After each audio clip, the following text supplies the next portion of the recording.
What's up, everyone? It is Cole Young, and welcome back to Bear Insight. I've been doing a lot of shorts here recently, but I want to get back to this longer form format, and we're close to 100 subscribers. I mean, it's insane to think about. So, if you want to, support the small local channel, like, subscribe, and hit that notification button, and I will keep on giving you that content. And hey, who knows? First one to 100, I could give you a personal message. But anyways, today, we got actually a really fun guest. This guy's been through a lot. He's been through a lot. No wonder. I mean, he's an former Oregon player as well. He's played for the Miami Hurricanes as well. He's played Division II, and now currently he's in his last hurrah at Louisiana Tech. Let's give it up for Mr. Jonathan Dennis. Appreciate you. Hey, great intro, bro. That was good. That was amazing, bro. You doing good today? I'm doing good, brother. How you doing? I'm good. Can't complain. I'm blessed. Stay blessed. You know how it is. As all. Yeah, give the audience a little bit about yourself. Tell me about yourself and how did you get to your position today at Louisiana Tech? Yeah, my story is it's been a long journey. Cole, well, they know you as Bear, right? Yes. Well, Bear, Bear kind of seen the beginning part of it. Kind of what he said. My name is Jonathan Dennis. I'm originally from Miami, Florida. Well, I was actually born in Canada, but I'm originally from Miami, Florida. Grew up here. Was highly recruited out of high school, four-star prospect, top 10 in the country, like highly recruited guy. Came my senior year, I decided to sign with the Oregon Ducks. Went up there for 2 years. Eventually, the coaching staff at Oregon got a job at Miami, and that's where I'm from. And, I thought it was kind of it was an opportunity of just being able to play in front of my friends and family. Had to take it. Stuff happened there where I transferred to Central Missouri for a season for 6 months, and then bounced back from there, and now we're at Louisiana Tech on for the last one. Yeah. So let's start at the very beginning with high school. You said you were a four-star prospect, and just going off of that, what was that experience like? Can you explain a little more of how that experience was and just talking about the recruiting process from high school to college? I describe it as like a pre-transfer portal. Like that's the best thing I could describe it to. Just transfer portal, but just not with high school. At the time coming out of high school, transfer portal wasn't a thing yet. Not like how it is today, at least. Just it was just crazy. Just a bunch of schools, just the media. Everybody wondering where you're gonna go. Some folks recognize you in the streets. It was hectic, but it was also a blessing. It just depends how you looked at it. And I wouldn't change that for the world, to be honest with you. Okay. And so from going there, you've done your wild college ride, and I know this is Mhm. your big final year and all. It's a lot. But comparing those programs, what football cultures that you've been a part of, how do they differ and kind of explain more of just different cultures because you've been through many cultures. Oh, that's a real deep question. I could honestly say the best culture that I have been a part of was that 2021 Oregon. Mm. Um, I think that was a real great team culture. Definitely one of the best teams I've been a part of. I don't know if it was just because of I was still young, but it was really great to see like older guys the way they were, the way that they brought in. Because that was a team that really brought me in. Like I felt like I didn't feel like I was a freshman. Like guys like you, Bear, like obviously like Foresight, Walk, it's like the way they brought me in where that was really good. So just the culture off that was amazing. And I've been really blessed and fortunate to be able to say that I've been part of great culture teams. Even here at Louisiana Tech, our culture is real fun, like real amazing. Central Missouri's had a great culture. I really want to dive into that later during this interview, just my experience there. Obviously Miami, when I came into Miami, we were real rebuilding. But from when I came in to right before I left, it's night and day of the culture. It's literally night and day. And that goes to tell you how that tells you about the coaching staff and also the players and how everybody bought in. So I've been real blessed to be a part of a lot of good cultures in my career thus far. And kind of just talking about, I mean, your transition from Oregon to Miami, to Missouri, like, speaking of coaching staff, what has been your biggest, influence or impact on your development as coaching staff wise? Who has helped you the most? As a player or as a person? Because that's a How about you we got do 2 both? different answers. How about we do As a both? as a player, the, Coach Cristobal staff with Coach Mirabal. Coach Mirabal, hands down, will be one of the greatest coaches, college offensive line coaches that's in, this. It's night and day the work that he does, and there's none but respect for him and his family. So as a player, even now, like sometimes like even when I was in the transfer portal, all the knowledge that he taught me, like I was telling other coaches, just kind of I was talking and they were just like impressed. They were just like, wow, like you're really ahead of the game, you know what I'm saying? And like as a player, I felt like he has helped me the most um in my career, especially like later on when I'm actually like an old head now. Mhm, Um so definitely as a person, Central Missouri. Central Missouri. Um I say that because they got me when I was at my lowest. Mentally, I was really shattered just off everything that had happened. I was really shattered. I was really broken, and the way that they were able to build me up, build me back up, and just not just as a player, but as a person. Um, that in not even just the coaches, but like the players, that team, that culture, like it's a real family over there, and I'm not just saying that because you hear it all the time. Like the people in that community, the people in that program are like are probably the best people I've probably ever be around my whole life. So mhm. I got those are you. my answers for that. Yeah, let's dive a little more into the Central Missouri. I mean, kind of explain that, and then also you've gone from big time facilities to now currently Louisiana Tech. You also went to a Division two. Kind of explain kind of like the difference between Division one, Division two, and now currently where you're at, and just the facilities and all that, because I think people don't understand that. Facility, if we're talking about facility wise, obviously the bigger programs are gonna have the better stuff. Obviously, I feel like Oregon, there's not I don't think there's a school in this on this planet that has better facilities than Oregon, to be honest with you. Mhm,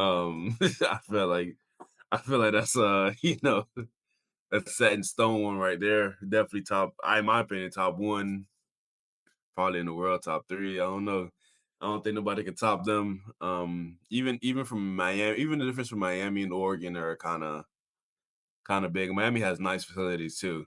So that just tells you how much money they invested in that program and just the betterment of that environment.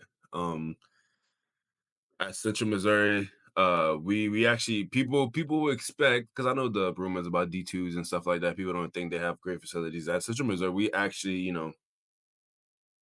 have really like obviously we don't have the Oregons and the Miamis, but we have a real nice facility to where you're good. You know what I'm saying? You're comfortable. You're not. It's not raggedy. It's not bad. It's beautiful. They just got new offices. Like we just got new meeting rooms, like brand new reading meeting rooms when I was there, brand new. And they are beautiful. So I had to touch on that.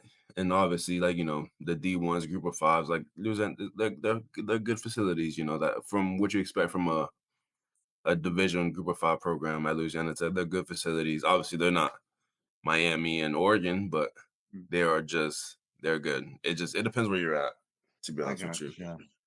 Speaking of the Oregon, Miami, you said that, well, you Oregon's number 1. I mean, even though Miami's up there, it's like there's a notable difference. Can you It's a explain?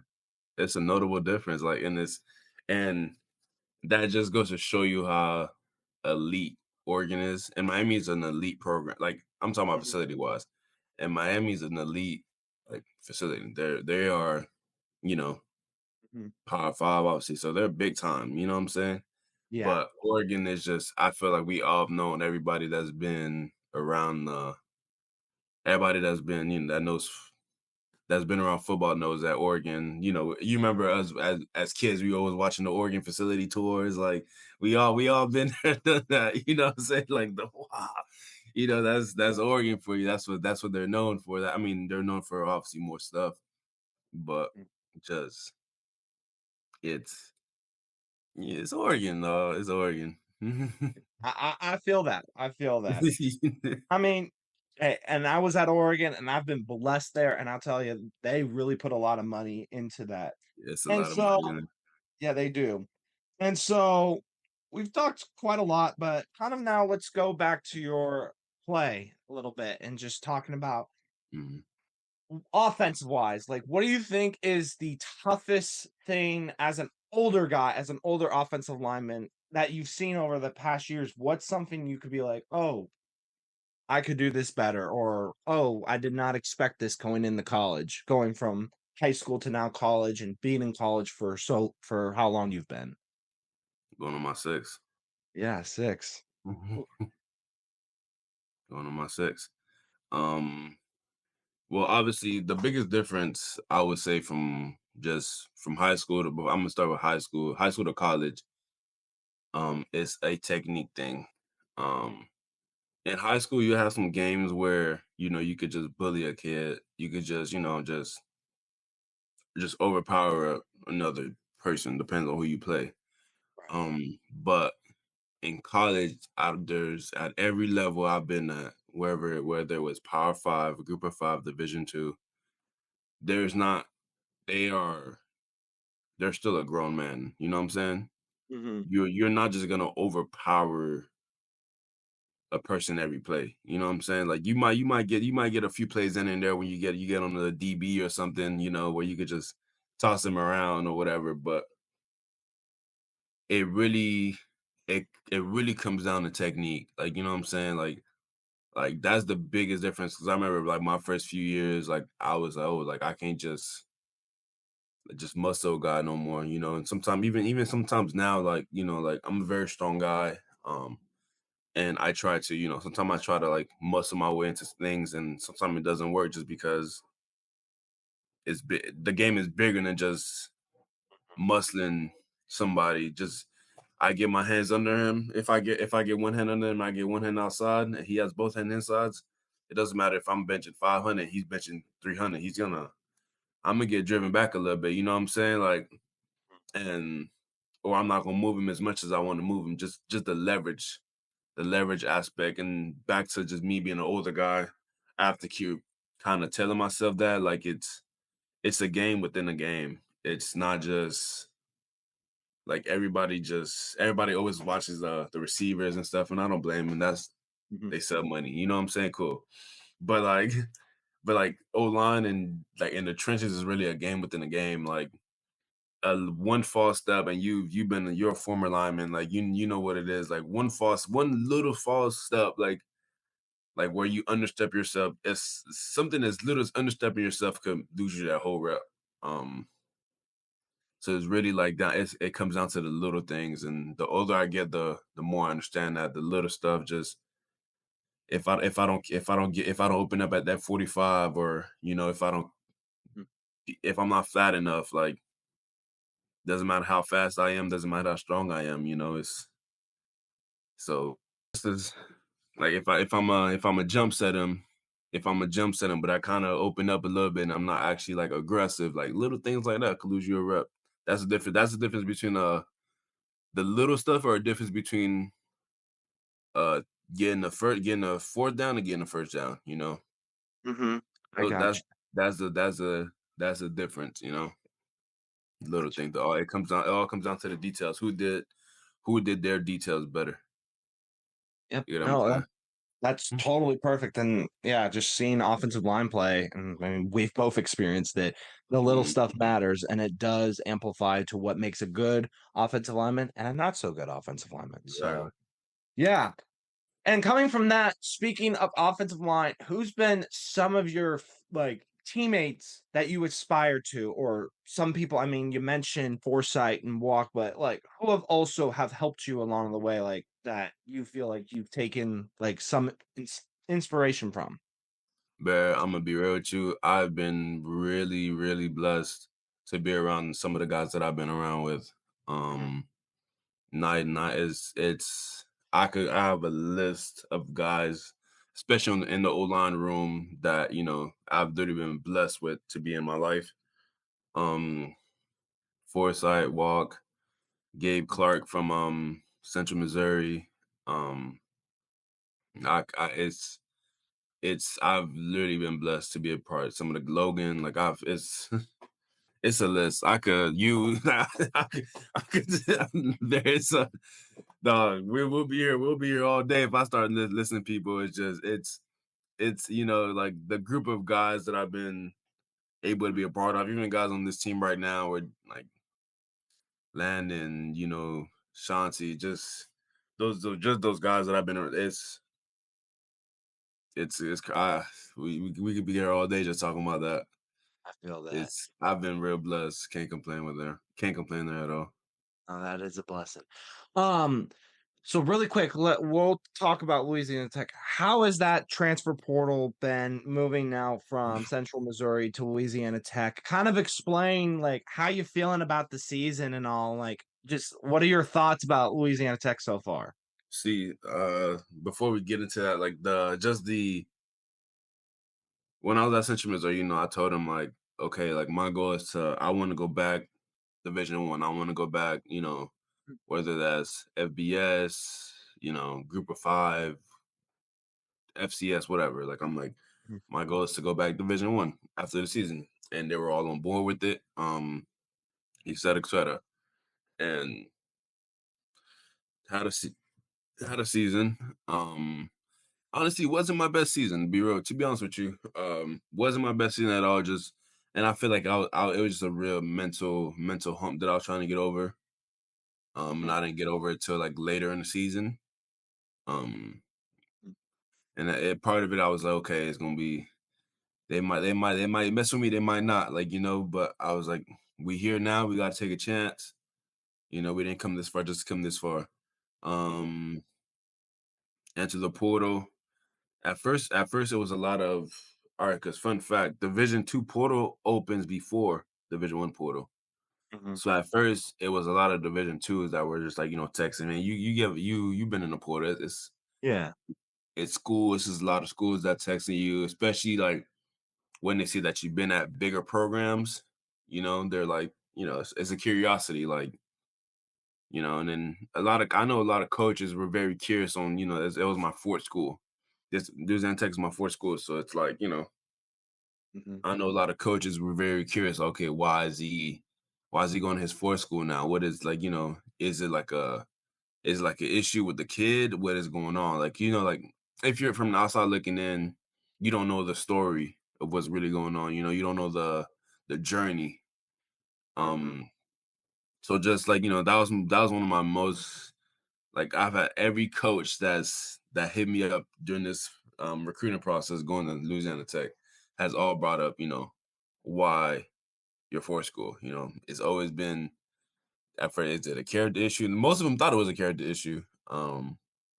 But it's once I kind of explained it, they're just like, okay, like that makes sense. Cause people don't know, like my Oregon to Miami transition was kind of, you kind of know I'm going back home. My coaching staff that brought me in is going back to my hometown team. Like, like it's of course. So people kind of rule that out. Okay, now the real question is, how do you end up from Miami to Central Missouri? That's the big question. That's always asked. Because that's a no shame to Central Missouri because they're a great program and they play great competition. But how do you go from Power Five to Division 2? And mind you, the Central Missouri's peak Division 2. We play real good. We will talk about that later. But the mhm, competition there is also there's ballers now too.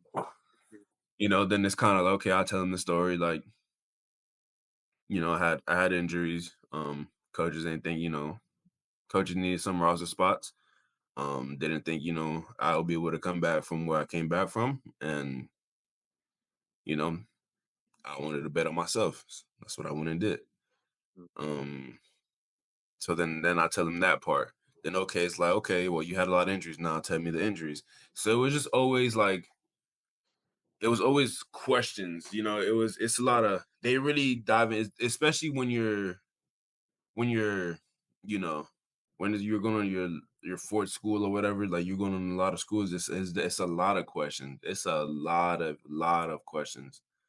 Um, so so that this past transfer portal cycle was definitely the one that stressed me out the most.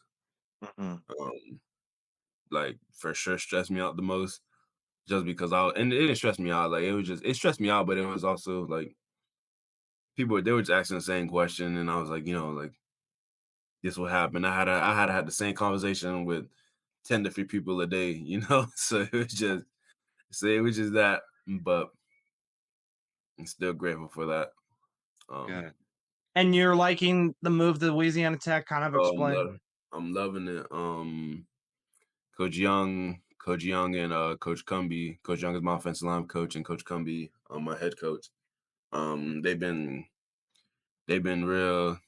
They've been real. One of the realest people I've been around with. Also, um, they didn't sugarcoat nothing, and that's what I loved about Louisiana Tech. They didn't sugarcoat nothing to me, especially that I've been there for almost 6 months now. Um, they told me straight up, like like you'll have a chance, but it's not gonna be given to you.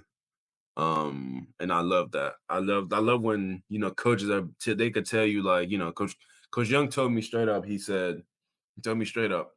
He said we already have a good offensive line room, and those guys in that room are real. They're players. Like I don't think we have a weak point in our O line room, and I think our O line room is definitely going to be the best O line room of Conference USA, and I truly believe that. Just the way that we work and the way we attack stuff. Um, and I can't wait for you guys to watch us. But yeah, like he told me straight up, like if you want to come in and start, like you gotta. It's a mountain to climb. It's not impossible, but there's guys in there, and he didn't lie at all. And yeah, just I've been loving it. Coach Cummings a great guy, great coach. Very real communicative coach, and sometimes you don't have, sometimes head coaches be, sometimes you've been in college, like sometimes you want to see your head coach for like a while, like and I know they got other stuff going, but sometimes you want to see your head coach for like a month or two, like sometimes you forget he almost works there. Coach Cumbie's a guy you always see every day, no matter how busy he is. Like even if he's in the hallways, he's always he says what's up to. And he'll stop in the middle of the hallway and clap and say hello to every man walking in that hallway. Just if it's 25 of us, he'll stop in the middle of the hallway and say what's up to all 25 of us. And by name too. Not just say what's up, fellas. He'll be by name, like, what's up, JD? What's up, Jake? What's up, Bear? What's up? Like, you know what I'm saying? Like Yeah, by name, everybody. Like, and I just tell you the type of coach he is and the type of person he is, most importantly. So I got you. No, that's great insight. That is great insight. All right, so really quick, competition wise, you talked a little bit about that. Give me some of your top defensive linemen you've played against. ooh, like games? It could be whatever. It Because could be a one-on-one run. the toughest competition I've been a part of have always been in practice. No questions. And it's crazy because I don't think I was gonna say something, but I was like, we got LSU on the schedule this year, so then let me bite my tongue real quick. Um, but yeah, in practice, just I don't know. Miami has some dudes, bro. Like we had some dudes at Oregon, but we had some dudes at Miami. Like we really had some like some guys, like like even if he was a whatever he was, whether he was a first string, third string scout team, like Miami had guys on that, like what I'm saying, on that D line. Yeah. So I feel like every I really got really sharpened by going against them every single day. Um, or obviously, Oregon got some dudes too. It was always in practice, like Miami for sure. Miami's D line just, you know, Miami's trenches were just different. And Yeah. why also, like with the culture there, it's big. We're big on trenches. We're really big on trenches. The coach that we had, like trenches are where it matters. Obviously if your head coach is a trenches guy too, like it's you know what I'm saying? Like it's so definitely Miami. Miami, Oregon practices. If we're talking about game wise, ooh, hmm, let me think. Let me think. I don't know. It's hard. Feel ya. I It's feel hard ya. to it's hard to like point out a team when I just think about all the guys that I go against in practice. Well, that's good though. I mean, hey, if you mention practice, that's totally fine. I mean, hey, practice gets you ready for the games anyways. So That's what I'm saying. Like there you go. it really when people say like practice are harder than the games, that's a real fact. Like that's a real fact. Like I've struggled more in practice than I did in any games. There you go. Like Yeah, no, that's a that I can that's attest a to real that fact. too. I can attest to that as well. All right. So last question. I always say this with every single interviewee I have, but what is one advice? Because we know that there's the younger generation and they aspire to be like us, as as as a former Division One athlete in the D2, and you currently doing this. What is one piece of advice you would give to the guys that are currently seeking the same goals as us? Bet on yourself. Bet on yourself. Like, even nobody believes in you. Nobody like, people count you out. Um, Bet on yourself. People kind of say, like, I hear all the time, like, back from the dead, huh? Like, like I was never dead, bro. You thought I was. I was not. I didn't never thought that I was down and out. Like, um, and build your village. Like when you go through hard times, like, lean on the people who are there for you and who always there for you, will be there for you, whether you're in good times or hard times. Learn who your circle is. That's the biggest thing I would say. Just like what I've been through. Been had 3 surgeries. You know, 21, 22, 23, like all back to back years, well, back to back to back, and it's just, and I'm still here chasing my dreams, my goals, and part of that is all thanks and glory to our Lord and Savior Jesus Christ, obviously. But like, it's the fact that I'm still standing. I'm still have a shot to make every dream that I aspire come true. You know, whether that's a youth undrafted free agent next year or a mini camp invite or a CFL invite, like like all those dreams are right there still in front of me because I went and betted on myself. And when everybody told me like, no, it's not worth it to stop, I kept going. Um, when I was in Central Missouri, like I lost a lot of people, like in my circle, like a lot of people didn't were just guy that fell off. You know what I'm saying? And a lot of people thought that, and it's it's you're a big Power Five guy. You drop down to a Division two, then for me to come back up, and I had other offers besides Louisiana Tech. Like I had a lot of teams that people were like, well, why don't you go there? You know what I'm saying? Like it wasn't about the name of the school or the logo of the school that I was chasing. I was looking for something else. Um, so it was just bettering yourself, and that's what I did. Obviously, it's paying off. Like, I kept my faith in God. I'm a real religious person. You know that.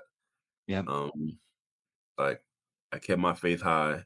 Sometimes my head did drop. Not gonna lie to you, but I had people around me to pick me up when I felt like my head dropped. And that's the type of people you need in your life. Um, so honestly, trust God, build your village, or know who's in your village, and better yourself. Like whether if God didn't give everybody else those dreams, like He gave you that dream. And sometimes people don't see the vision, and sometimes only you gonna see your vision. You know what I'm saying? Like people aren't gonna, they're not people aren't meant to see your vision for you. It's not their vision. It's your vision. It's not their vision. You know what I'm saying? Like when you marry somebody, you say, "Baby, we a vision. We have this vision to build this house for us." You know, that's you and your partner's vision. But when you are still young, you're still a college athlete, and you have your goals. Like they don't see that. They just see what you tell them or what they think. You know what I'm saying? Mhm. Bet on Yeah. yourself, bro. You know, that's my biggest advice I would say, to be honest with you. That's a deep and awesome message. I mean, that hey, that's what we gotta do sometimes in this world, and I mean, as someone who's done that before, I mean, hey, you can at least say at the end of the day, "I bet it on myself, and that's how it's gonna be." So That hey, like, because nobody's gonna have your back like you have your back. You know what I'm saying? Sometimes you gotta ride out by yourself. You know, and that's okay. mhm, That's okay. Sometimes you gotta go make people believe. You know what it is? Like it's some they'll come along. Like I had people that were just like that were just like, well, JD, I don't know. Like you've been through a lot. Like you have nothing to prove. It's okay. I was like, nah, bro. Like I'm gonna go get it because that's what I told myself. I'm gonna go get it. Some people might think it's stubbornness. Some people might think it's pride. I just know that I have a lot left to give.